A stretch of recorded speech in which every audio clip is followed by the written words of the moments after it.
coffee first, and let's get started. The dot-com bubble, also known as internet bubble, was a period of speculative investment madness.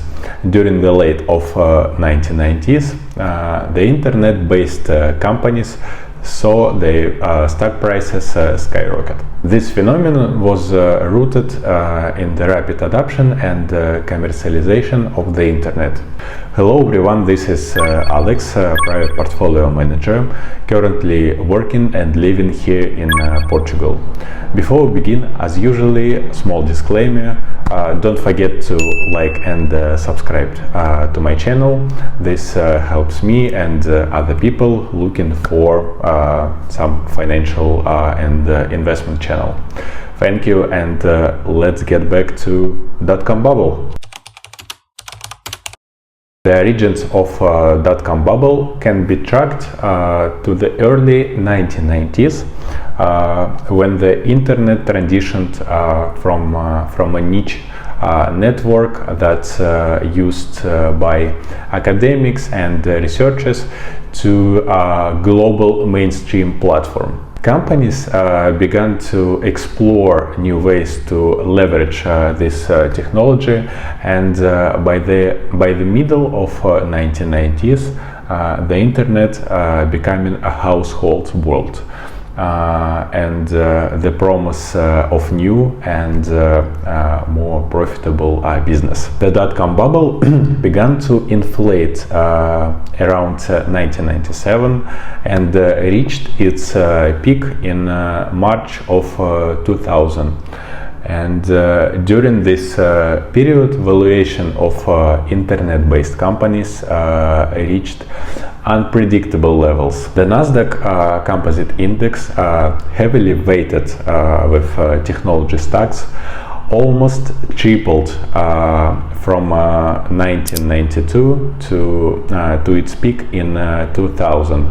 So in just a few years, it's made around 300%. Companies involved in dot-com bubble included well-known names like Amazon, eBay, Yahoo, and countless and huge number of other smaller companies, startups that went bankruptcy since this. If you are individual investor or business owner and you need a financial or investment consultation, please visit my website, fill out the consultation form, and my assistant will contact you to clarify further steps.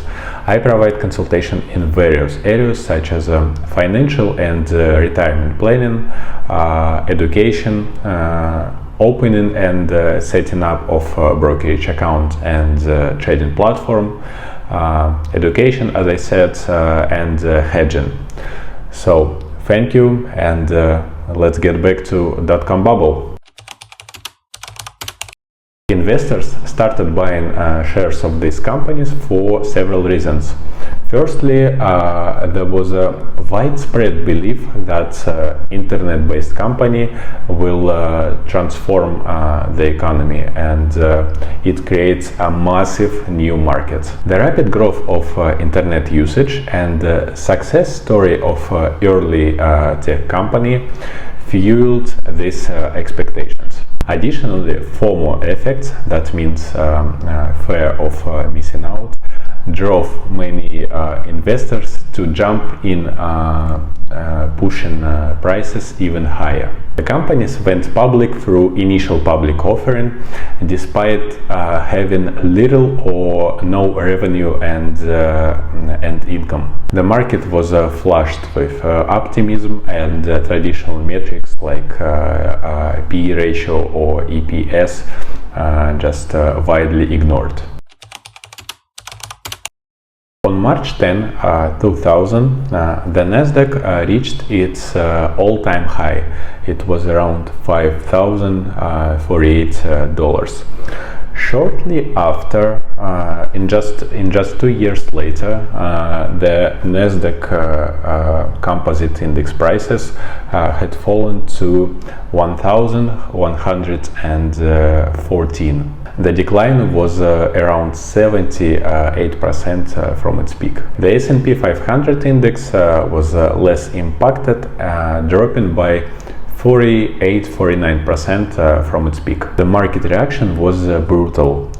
The companies that had been trading at astronomical valuation suddenly became worthless. The broader impact was also severe, and millions of investors lost their money and retirement funds. Before the bubble burst, the average PE ratio of S&P 500 index was about 45, and right after the bubble burst, its PE ratio corrected itself to about 25 level.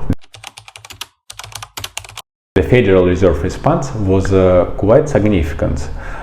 In the late of 1990s, interest rate was at significantly low levels. It was around 1%. And right after the bubble burst, Fed began raising rates to cool the economy. So it raised it up to 6.5%. So it was enormous response. So, and in the late of by the late of 2003,